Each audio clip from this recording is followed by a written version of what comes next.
Hi guys, and welcome back to yet another episode of the Simplicity of God, where, as I usually say, we take you through your own personal walk with God regardless of your religion.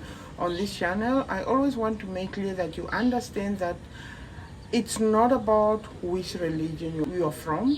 It's not about whether you're a Christian, whether you're a Muslim, a Hindu, or whatever denomination you're from. It's about teaching how to have your own personal walk with the God of the universe, regardless of what your religion is. Because this is the thing, many times the preaching is all about the person that is preaching. It's about the pastor. It's almost like you need the pastor for prayers and all that. Listen, just listen to yourself. When you say you need the pastor for prayers, and I'm not saying in some circumstances you don't need, like maybe having the help of other people praying with you. It's always with you, not so much for you, okay?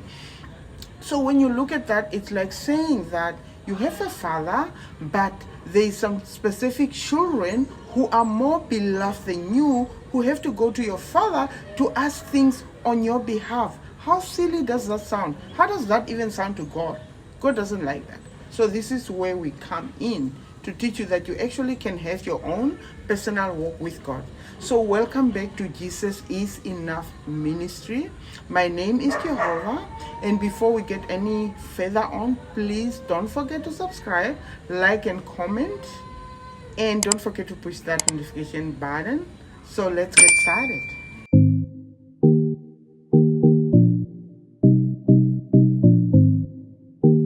I was told by pastor you have to know the scripture, and then the Holy Spirit say that you just have to know what to say. You don't have to know what the scripture. Wow.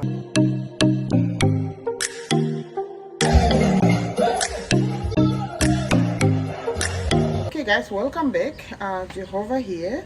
Today we are going to talk about, I think, something that I think it's important. Well, everything we talk about on this channel is always important, like when we talk about faith and all that.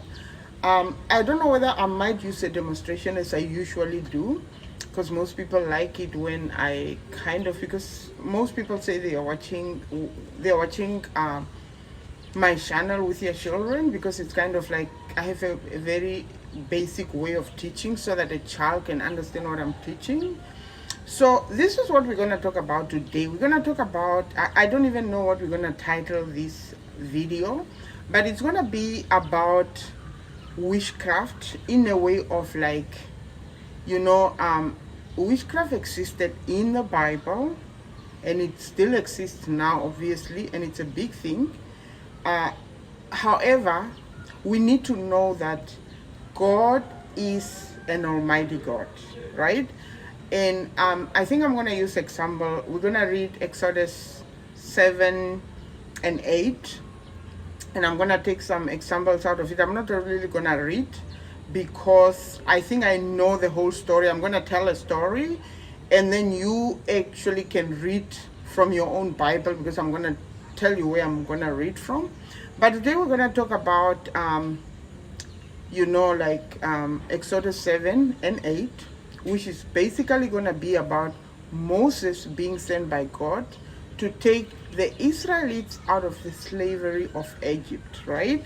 So remember the story of the Israelites being being enslaved by the Egyptians and so on. And then Moses was sent by God to actually kind of like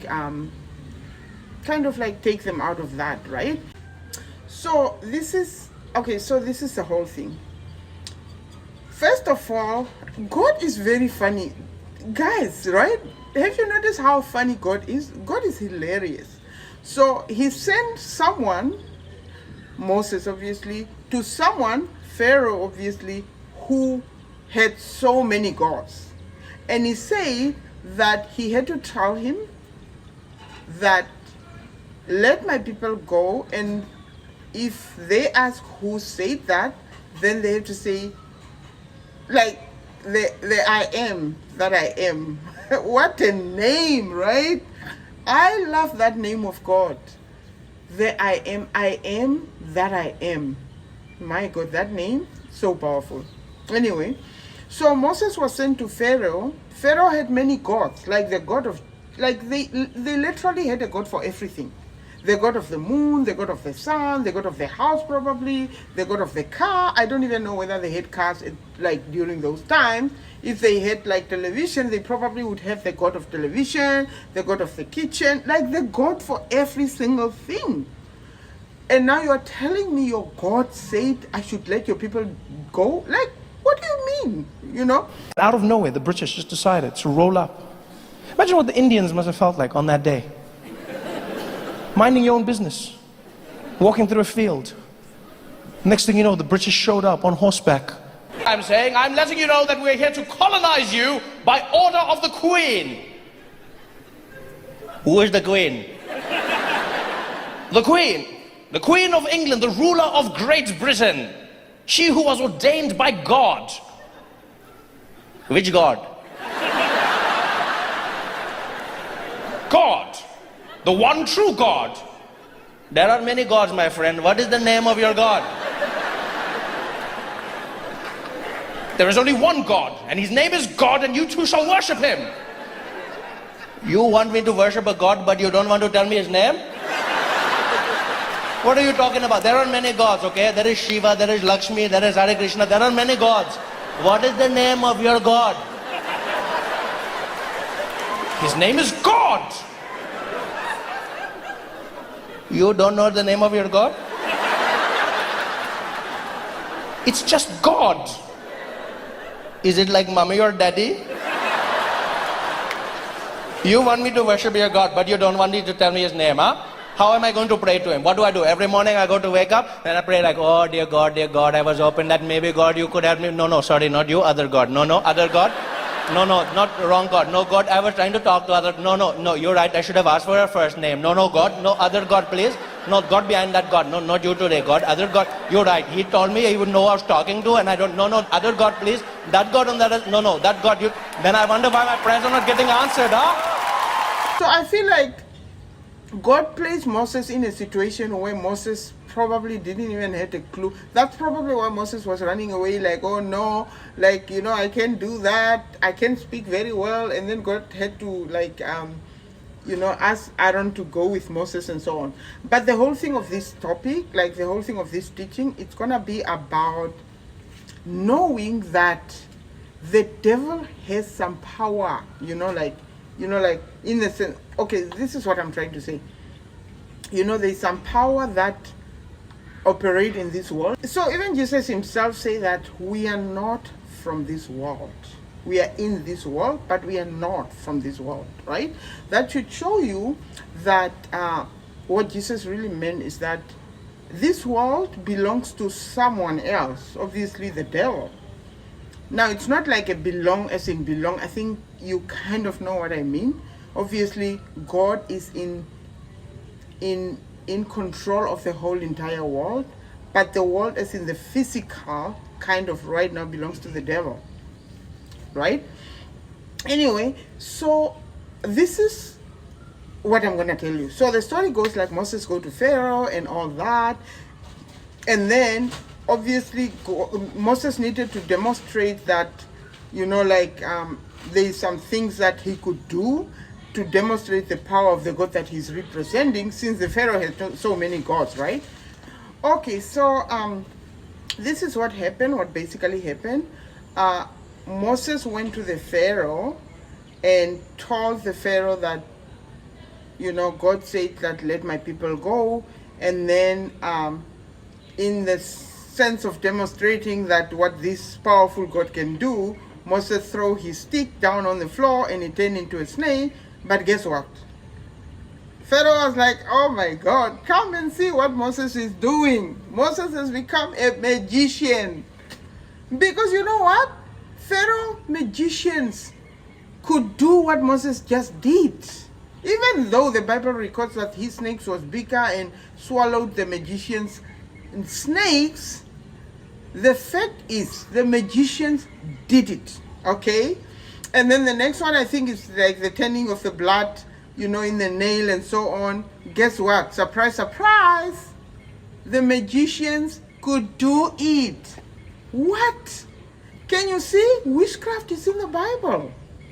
It started from the Bible. It's still existing in many countries, obviously, many countries.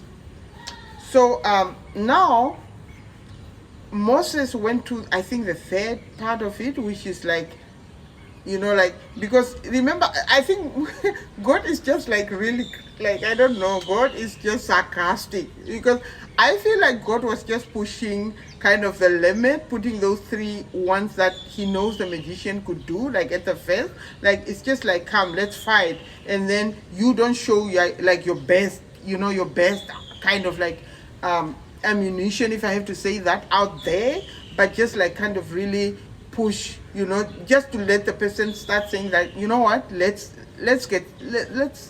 fight, but what God was really saying is that let's get started. He was ready for this fight, but he was just like kind of pushing the magicians and all that and so on. Anyway, before I get further on, like on the third, I think, strike and so on, let me show you this video of the whole scenario and the Moses changing whatever and so on. Let's look at that and then we'll come back. I have seen how my people are suffering as slaves in Egypt, and I have heard them beg for my help because of the way they are being mistreated. I feel sorry for them. Now go, for I am sending you to the Pharaoh. You must lead my people Israel out of Egypt. And most revered Pharaoh, 2 shepherds request an audience. They claim to represent the Hebrew slaves. Shall I send them away? No, this amuses me. Show them in. Pharaoh will see you. Please try not to track mud in the throne room.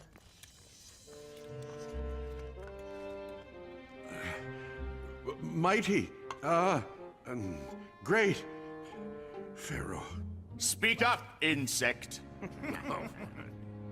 Almighty Pharaoh, thus says the Lord God of Israel, let my people go, that they may hold a feast to me in the wilderness. Who is this Lord, and why should I obey him? I do not know the Lord, nor will I let Israel go. I'm guessing that's a no. Get them out of my sight, so they can hold a feast. Again, we beseech you, Almighty Pharaoh, in the name of the Lord, release the children of Israel from their bondage. And again, I say no. And you may tell this so-called God, who makes such bold demands, that he has no power in my kingdom. Then, behold!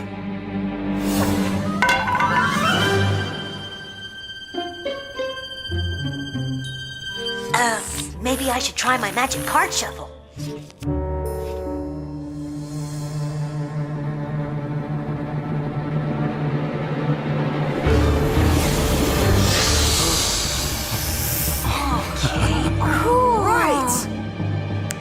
Magicians.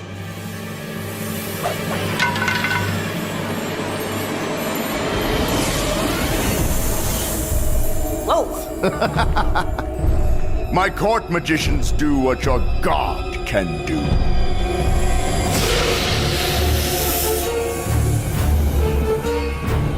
Wow.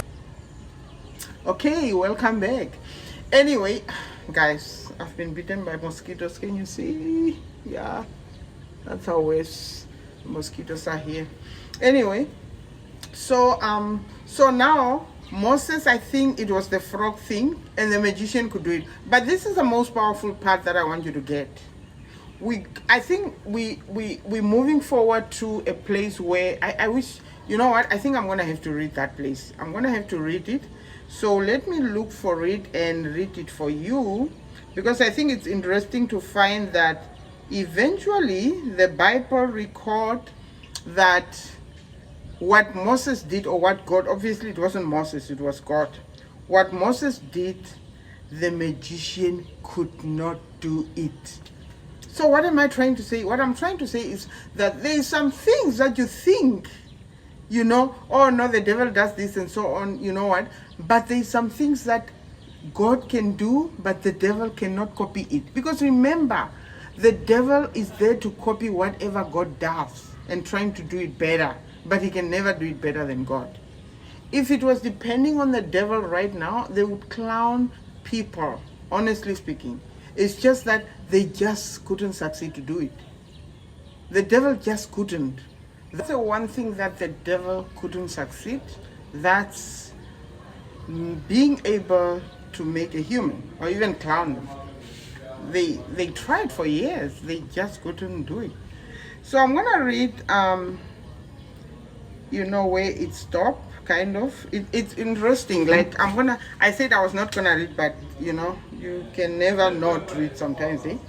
Anyway, so okay, and the Lord said to Moses, this is Exodus 8 verse 16. Then the Lord said to Moses, tell Aaron, stretch out your staff and strike the dust of the ground, and throughout the land of Egypt the dust will become nuts. They did this, and when Aaron stretched out his hands with his staff and struck the dust of the ground, nuts came on people and animals. So I want to see whether the Egyptians, because whether the magicians could do it. Because I think Pharaoh was like tired, like, Moses, come on, have you become a magician? Moses, I thought you were a man of God. Now you're a magician, right? You are not turning your stuff into snakes and all that. You know, sometimes people in the world, because I'm just using this as an example, because people can actually mock you down. And I'm talking about the real men of God. I'm not talking about the false prophet. These people that represent God wrongly. These people that tell people to eat grass. These people that tell people to drink oil as whatever. I'm not talking about the false prophet. Because the false prophet, the Bible is very clear about it. We can talk against them. Even when some people are saying that, oh no, Jehovah, don't talk about blah, blah, blah. No, the Bible is very clear about it. We are allowed to talk about them. Especially when you can see from their fruits that they are fake. They are representing God wrongly. And they are making people to not even believe in God anymore, because now they are doing all these things, and then later on you find out that, oh my God, would have wanted me to do. So let's read, guys, sorry. So I just want to see whether the magician could do it. Because I think Pharaoh was really mocking Moses, to be quite honest. And like I said, this is what people also do. And so on. So don't lose hope. Moses didn't lose hope. Eventually he got them. Eventually they reached a stage where the magician just couldn't do it. You know? Anyway, so the Pharaoh saw... Wait. As I kind of like... probably missed the verses. Sorry, guys. So... to be quite honest, this story is so funny. This magician story is so funny, guys. So this is what happened. I think now we are on verse 18. So verse 18 is obviously, I think verse 16 and 17 as I read is where Moses, you know, they stretched their hands and, you know, like, you know, the nuts, if I can say that, came on people and animals. Obviously those are the frogs, I think. Yeah, just, I don't know why they say, you know, it's probably another name.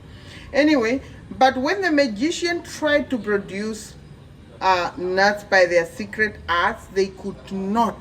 Okay? Isn't that interesting? And because they were on people and animals everywhere, the magician said to Pharaoh, this is the finger of God. But Pharaoh's heart was hard and he would not listen, just as the Lord has said. Now, this is the thing. Because even the magician, you need to know, guys. Remember that Bible that says that, Bible verse that says that it's about faith, where it says that even the demons believe and they tremble. Can you see? I think it goes back to that. The devil, it doesn't mean that the devil believes in God too. The demons believe in God and they tremble.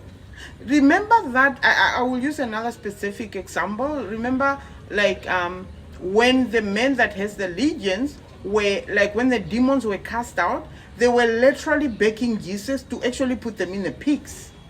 And this is, I think it's kind of a joke, but it's like, pigs are more smart than humans, because when they had so when they realized they had demons in them, they literally ran into the sea. Can you see what I mean? Isn't that smarter? But that guy could actually hold those 400 legions or whatever demons in him, and he was just, that's when you realize we're probably stronger than, like we have, like, imagine 200 pigs, I think, ran into the sea. The demons that went into those pigs were actually living in one human being. Like, what? Can you see what I mean? So going back to the magicians, so this is just to say, like, when I was using the example that the devil know and the demons are trembling and so on, it's just to show that even Satan himself knows how powerful God is. The magicians admitted in front of Moses and the Pharaoh, they were not afraid to admit in front of the Pharaoh that actually this must be the hand of God, the finger of God. Just like they say with, I think the hand of God ball score with Diego Maradona some years ago. That must be the finger of God. That's what they say. So now, coming to the end of like the whole teaching, what am I trying to teach?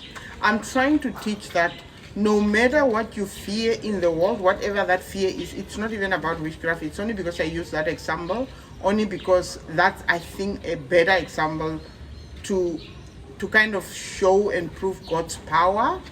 But I'm just talking about in general, whatever you are going through, like, God is so powerful. God is, like, as I said, the magician did this, the magician did this, as Moses do this, the magician do this. But then there came a point where the Bible records that, but the magician could not do it. Meaning that what I'm trying to say is that there's a certain level of spirituality that you reach where even the demons cannot reach you. I definitely 110% believe, I'm telling you, like, I'm not even guessing. It's not that I don't know, like, this is the thing too. People say, oh no, you don't believe in witchcraft, or you don't believe in, I don't believe in a lot of things, really. I don't believe in prayers. Now that's shocking. When somebody, when as a Christian I say I don't believe in prayers, I don't literally believe in prayers. I believe in Jesus and I pray. So it's not that I believe in prayers. I believe in Jesus and I pray. So I don't really believe in witchcraft. I believe in Jesus, and witchcraft is not part of my belief, although it does exist. I personally believe that I cannot be bewitched. Like, when you want to bewitch me, you're gonna have to go through Jesus, and you're gonna see Jesus' face instead of mine. You're not gonna see my face. Like, you need to reach a level where even the demons are afraid to deal with you. You have to believe that. Like, faith is believing. Like, believing, not just, hoping only. Like, literally believing what you believe, it's like real, right? So, if you're gonna believe like, oh no, this is gonna happen and blah, blah, blah, and this, you know what? Then you are still you have not reached the stage where, like, it will be like the magician could not do it. I have reached a stage where I personally believe that the magician cannot do it. The magician cannot bewitch Jehovah. You just won't. So I think really in closure, what I want to say is that there is nothing so powerful that God cannot take you out of, I think most people who followed my life, you guys know that I've been through a lot of stuff. I've been through a lot, I always say that the devil has made sure that he pushed me in so many corners that was so terrible, and he didn't know that in those corners, every single time when he pushed me into a corner, he pushed me right into right into my Father's arms. Because guess what? God has been waiting into those corners, and he has been accepting it with open arms, and he got me out of that. And I always say this, there is a place where the devil places you, where you feel like you are so down, and then you pray, and then you know that God is gonna help you, or he's gonna, like, kind of take you out of there. But this is what, for me, what God has been doing. God has never taken me out of there to place me here as maybe I was expecting. God has completely blown my mind and took me out of here, not to take me here or here or here, but completely blown my mind by placing me somewhere where I was not even expecting. So God can take you out of anything. There is nothing that the devil can place you into that God cannot take you out of. Okay? So this is the preaching for today. So without wasting any time, we are coming to the end of the lesson. So take care of you guys. Take care, guys. And God bless you. From me, Jehovah, that's it. Please don't forget to kind of push that notification button so that every single time we have a new video, you will be obviously notified. Take care. Bye.